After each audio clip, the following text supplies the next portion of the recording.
Yes, good morning, good evening, good afternoon. Thank you so very much for tuning into the Life Signatures Radio. It is for my good, it is for your good that we cross pollinate one another. We meet here virtually and we incubate ourselves on the messages of purpose, productivity, and resilience every working day.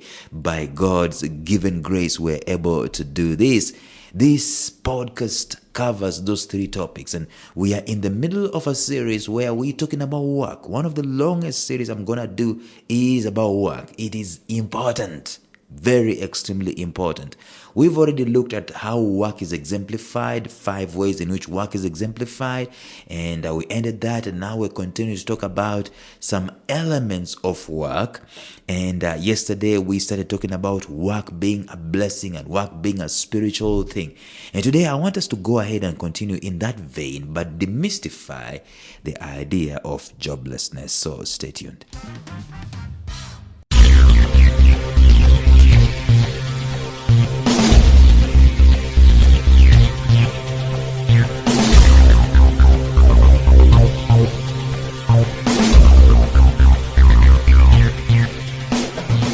Welcome to the Life Signatures podcast with Lawrence Namale.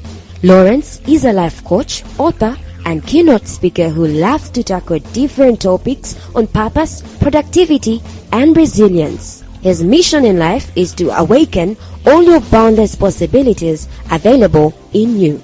Life Signatures podcast is dedicated to bring to reality every single person who knows that deep down in their gut, there's got to be more to life than this. And now, here is your host, Lawrence Namale.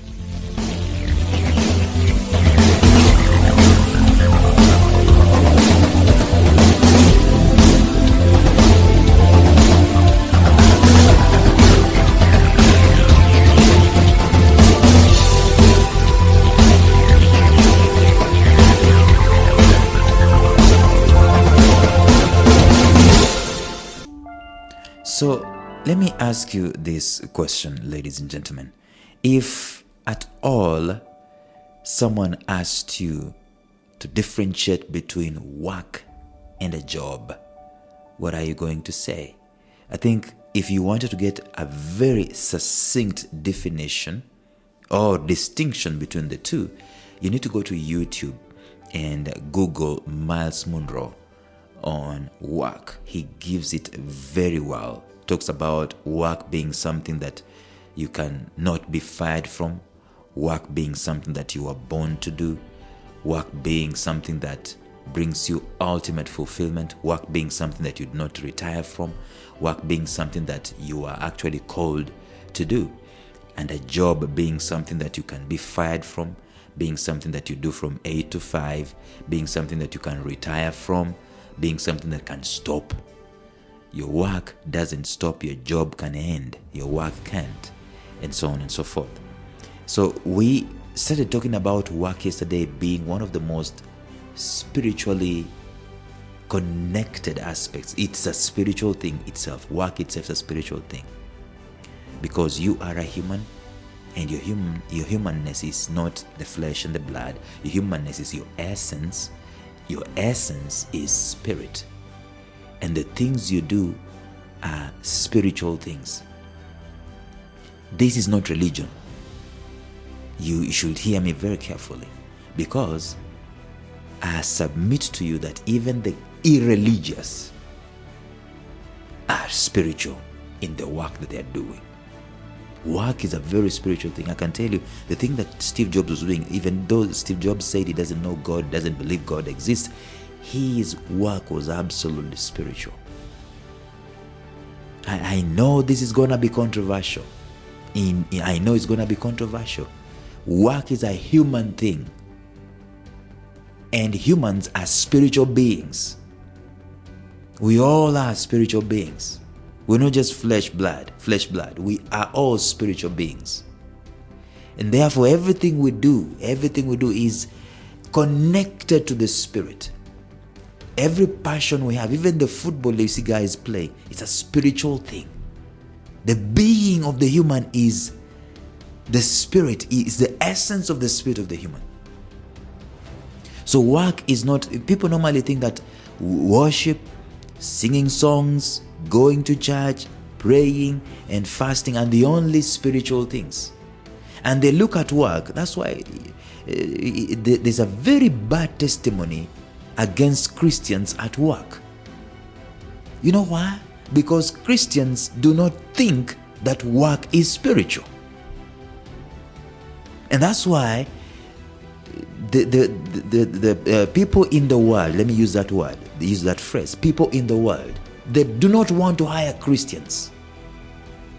They say that instead of Christians working, they are quote unquote praying.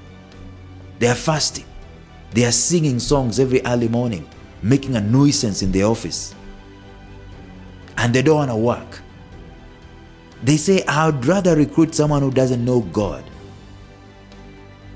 You know why that is so? It's because Christians have a totally disconnected notion.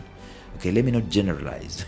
Let me say many Christians have a totally disconnected notion of what work is. They think work is a fleshy thing.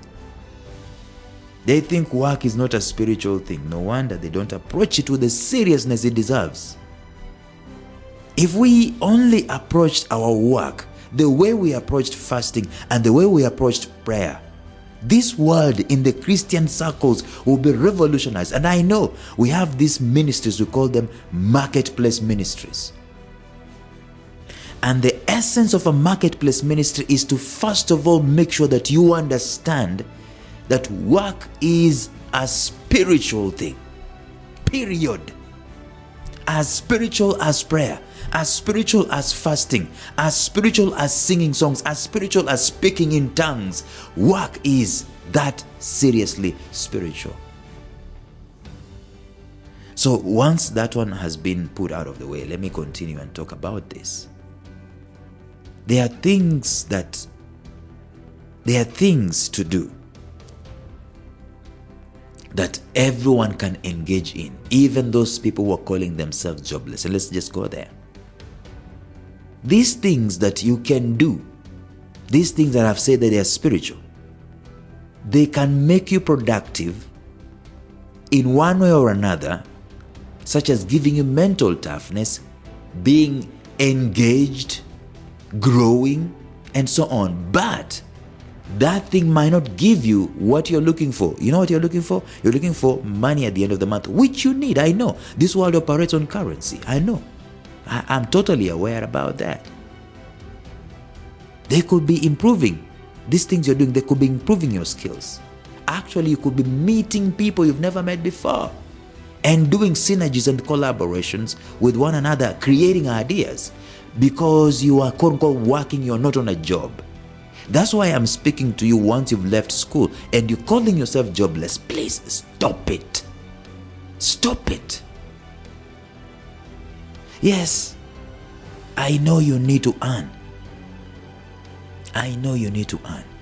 However, just the fact that there are no monetary gains at the end of the month for the things that you're doing, week in, week out, day in, day out, don't refrain from that quote-unquote work, thereby losing a great opportunity to grow in different ways.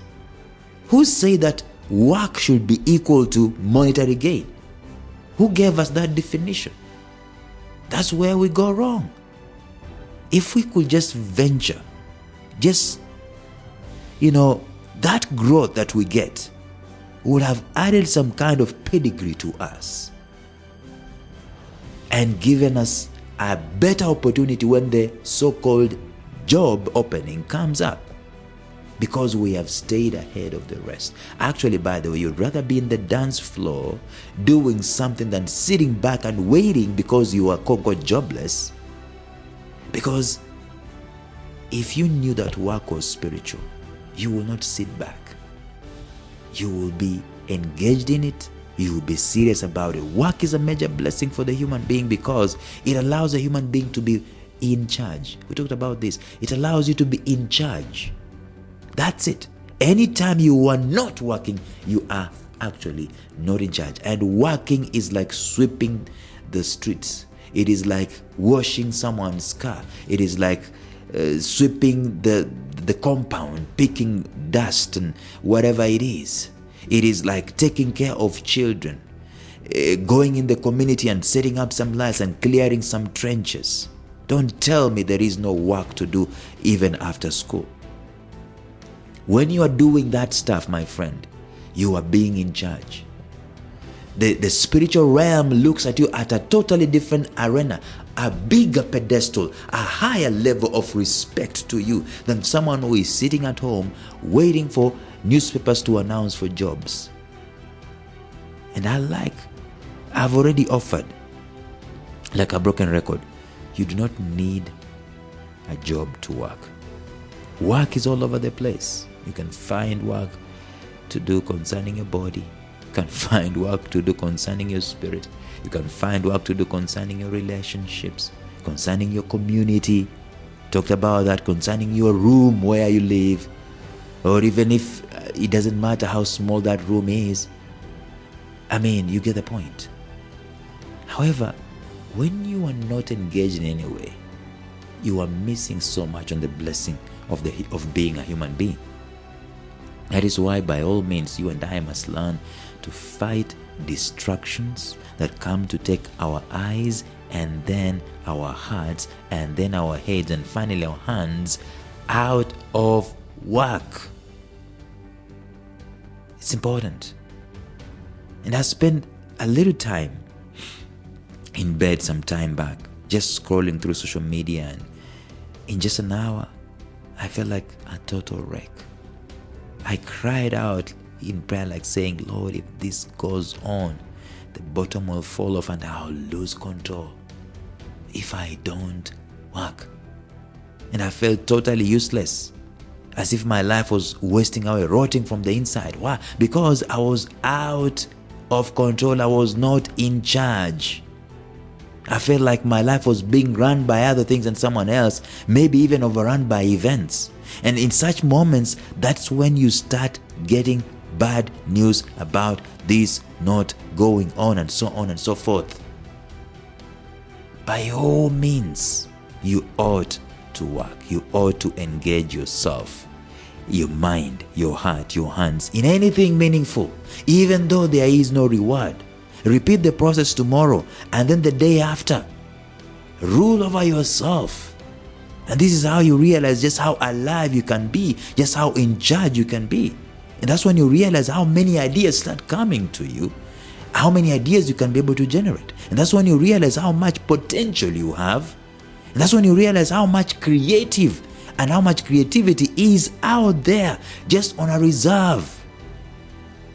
But it is not for a few geniuses, it's for everyone. It's a basic makeup for every one of us. Work, ladies and gentlemen, is a blessing. We gotta find it. You need to find it today. So tomorrow, we're going to continue talking about this, especially as far as your work and your identity is concerned. Today, we've talked about joblessness. Tomorrow, let's talk about identity. Until then, bye-bye. Thank you for listening to Life Signatures Radio. If you enjoyed today's show, subscribe to Life Signatures Radio on iTunes, Stitcher, or visit our website at lifesignatures.libsyn.com. Life Signatures Radio, fresh, clean, and inspiring.